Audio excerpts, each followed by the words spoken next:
Puji Tuhan. Selamat malam Bapak Ibu Saudara yang dikasihi oleh Tuhan Yesus Kristus. Malam hari ini kembali kita bertemu di ibadah doa puasa jemaat hari Jumat. Sebelum kita lanjutkan untuk berdoa bersama-sama, berdoa syafaat, walaupun kita berdoa dari rumah kita masing-masing, mari kita akan sama-sama berdoa terlebih dulu sebelum saya sampaikan renungan malam ini.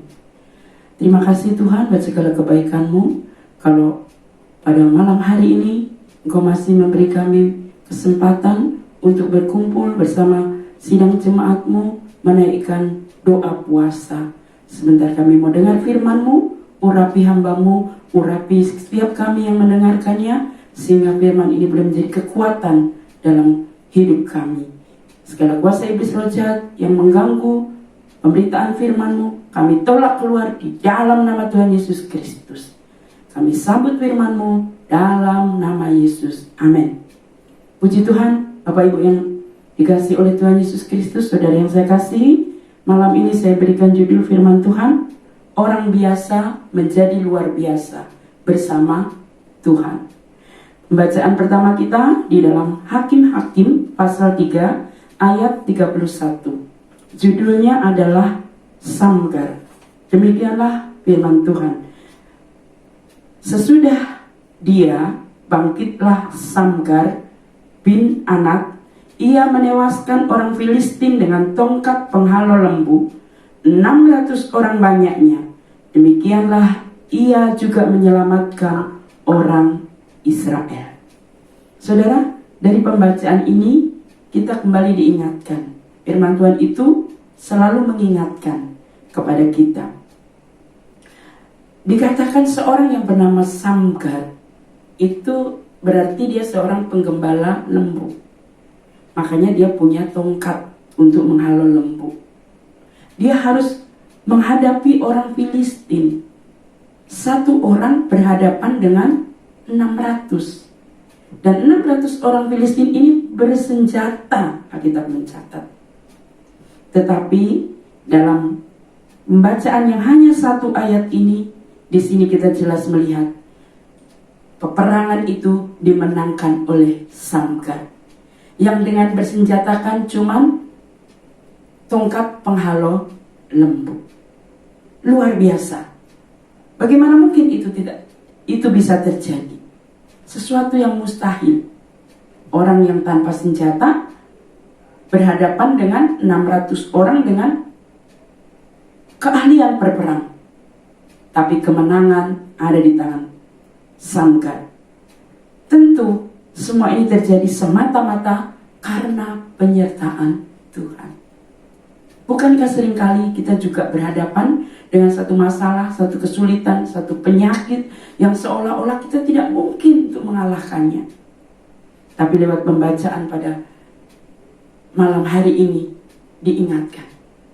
Memang kita ini orang biasa, nggak punya daya upaya apapun untuk menyelesaikan satu masalah.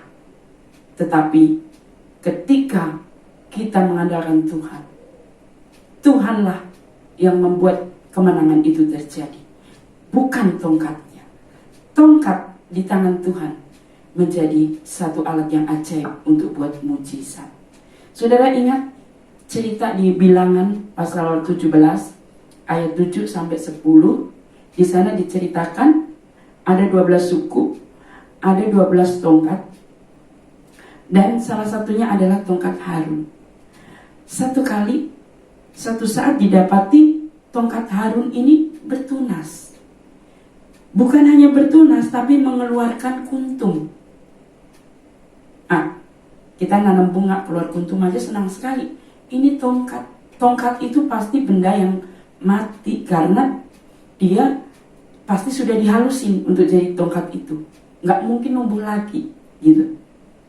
Tapi tiba-tiba mengeluarkan kuntum. Lalu kuntum itu mekar, berbunga. Bukan hanya mekar, berbuah, menghasilkan buah badam. Nah, menurut sejarah, buah badam itu memang buah bunga yang bisa tumbuh di segala musim. Bahkan di salju pun bisa numbuh.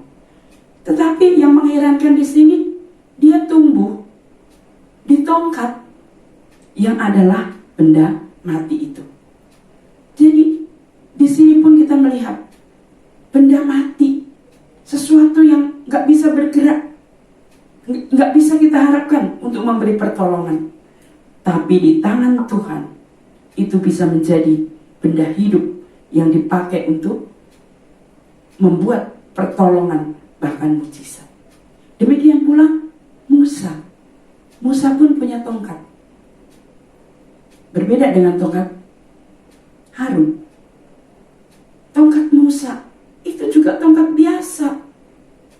Tetapi kita melihat kalau Laut Kolsom terbelah karena tongkat itu. Air laut, bahkan seluruh air di Mesir berubah jadi darah karena tongkat itu. Gunung batu cuma disentuh oleh tongkat Musa, mengeluarkan air yang berlimpah-limpah, sehingga seluruh umat Israel bisa minum, memakai air itu dengan luar biasa. Di sini kita melihat bahwa sesungguhnya ini bicara tentang kuasa Tuhan yang dahsyat, kuasa Tuhan yang luar biasa, kuasa Tuhan yang tidak terbatas, yang menyertai hidup orang-orang percaya. Harun, Musa, Samgar disertai Tuhan, sehingga orang-orang biasa dan alat-alat yang sederhana, benda mati, dipakai untuk kemuliaan Tuhan yang luar biasa. Bukankah dalam hidup kita setiap hari juga menghadapi apa yang namanya pergumulan? Seperti Samgar, peperangan, masalah. Satu selesai, datang masalah yang lain. Tetapi janji Tuhan itu tak pernah berubah. Kalau malam ini janji Tuhan dibentangkan kepada saya dan saudara, itulah yang Tuhan mau kerjakan dalam hidup saudara dan saya. Penyertaan Tuhan kepada Samgar, Musa, Harun, penyertaan yang sama akan terjadi dalam hidup kita di masa-masa akhir zaman ini, di musim corona ini, ya, pandemi, yang semua orang tidak bisa menutup mata akan berita ini. Tapi kita tidak perlu takut dan khawatir. Kenapa? Karena ada Tuhan yang menyertai. Tuhan berperang ganti kita. Nah, tetapi saudaraku yang dikasihi Tuhan, saat menghadapi masalah, seringkali kita berkata kan, di mana Tuhan? Karena saat orang dalam peperangan itu kan kita menanti-nantikan pertolongan Tuhan, campur tangan Tuhan. Dalam masalah itu kita menanti-nantikan pertolongan Tuhan. Namun kadang-kadang kita seolah-olah nggak melihat pertolongan Tuhan itu, sehingga kita berkata, di mana Tuhan? Padahal firman-Nya berkata, Tuhan ada di tengah-tengah umatnya. Untuk apa? Memberi pertolongan, melindungi, menyertai. Itu janji Tuhan kepada umatnya. Dalam Keluaran 14 ayat 14, Tuhan akan berperang untuk kamu dan kamu akan diam saja. Itu tidak pernah berubah janji itu. Jadi saat kita dalam peperangan, Dia ada di tengah-tengah kita. Dia ada di antara kita. Dia berperang ganti kita. Sebagaimana Samgar, gak mungkin dia mengalahkan 600 orang. Tongkat Musa tidak mungkin untuk membelah Laut Kolsom. Tapi ada Tuhan di sana. Dalam keadaan terjepit, kuasa Tuhan dinyatakan. Bukankah Yesus pernah berkata di dalam Lukas 18 ayat 27, kata Yesus, apa yang tidak mungkin bagi manusia, mungkin bagi Allah. Apa yang menurut saudara gak mungkin saat ini? Gak mungkin. Bagi Tuhan tidak ada yang mustahil. Juga bagi orang percaya, kalau kita percaya firman-Nya, tidak ada yang mustahil. Allah kita sanggup dan luar biasa. Bukankah Daud pun ketika menghadapi Goliat yang besar dengan berbaju perang lengkap, Daud juga cuma membawa apa? Ketapel dan batu kecil. Itu kan sesuatu yang remeh, benda mati.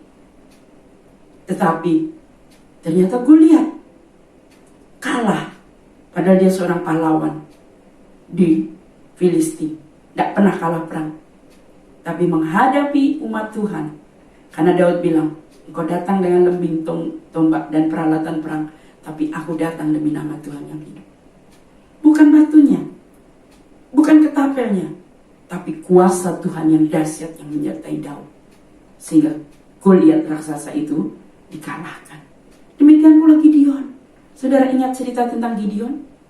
Ketika orang Midian menyerang orang Israel, hidup orang Israel nggak pernah tentram, keluar rumah takut, ya, karena dijajah. Namanya dijajah itu kan, tidak ada orang dijajah itu enak. Penjajah itu kan semena-mena memperlakukan yang dijajah. Tetapi ketika Tuhan bilang, Gideon, kamu harus maju, kamu adalah pasukan panglima yang gagah perkasa, kata Tuhan.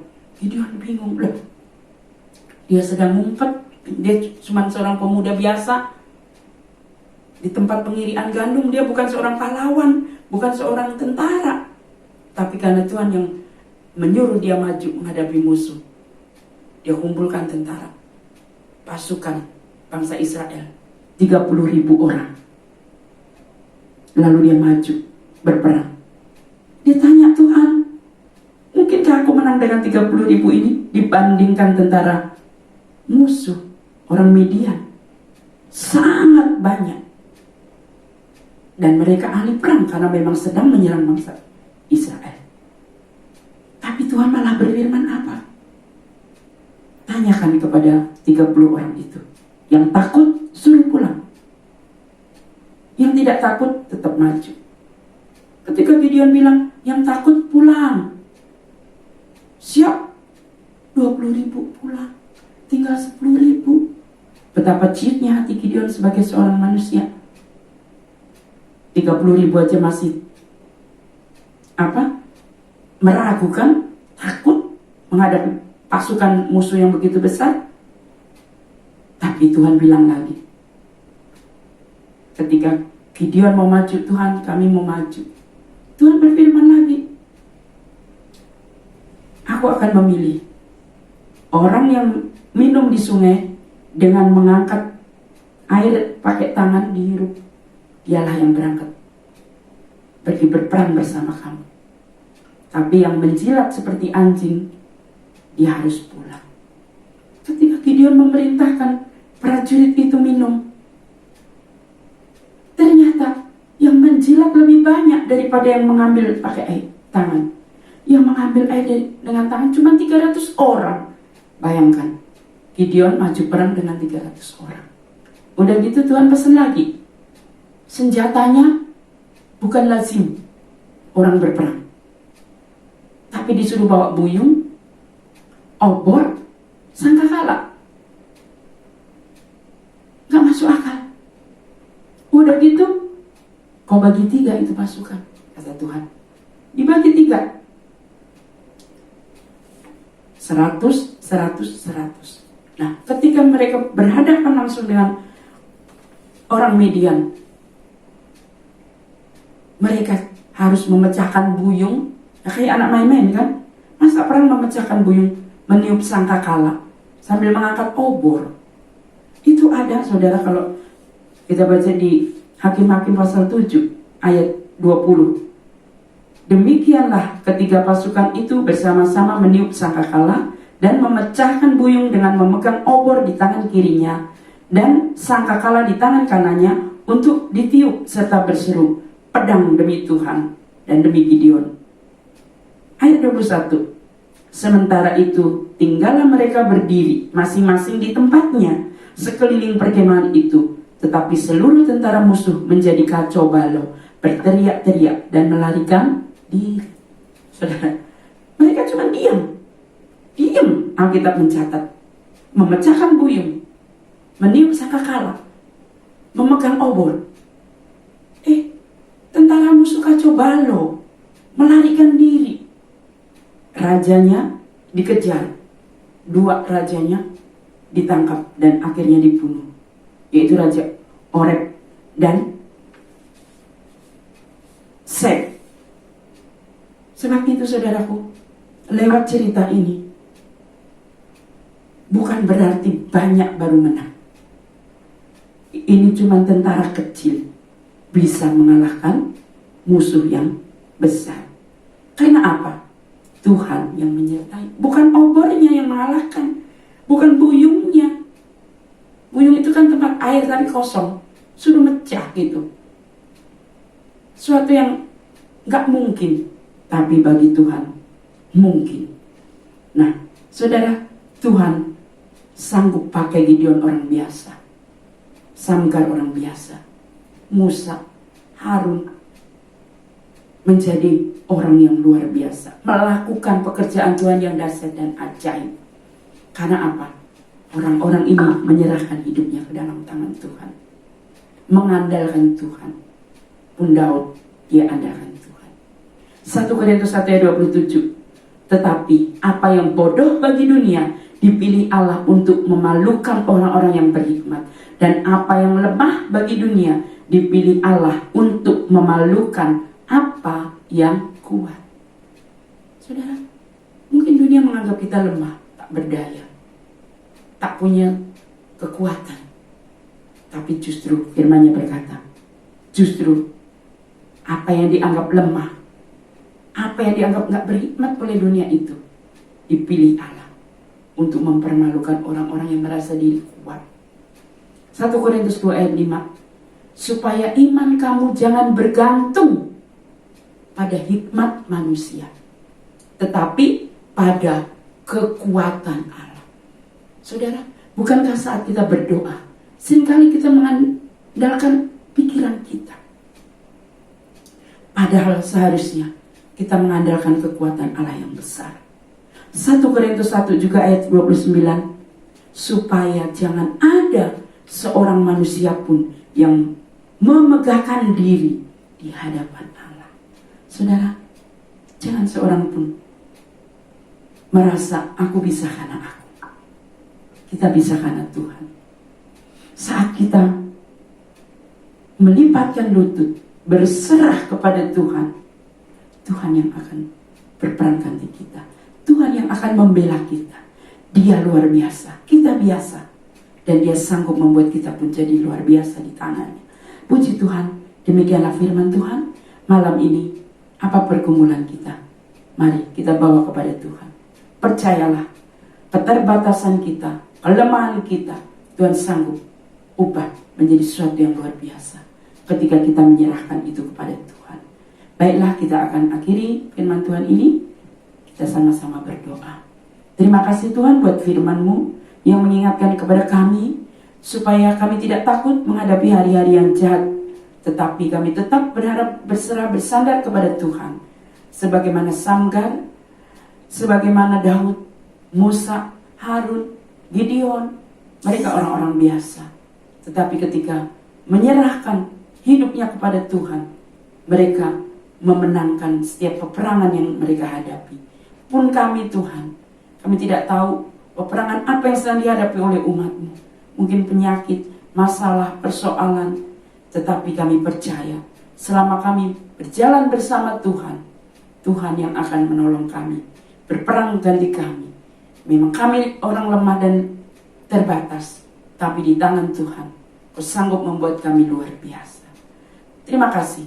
Dalam nama Yesus kami berdoa. Amin.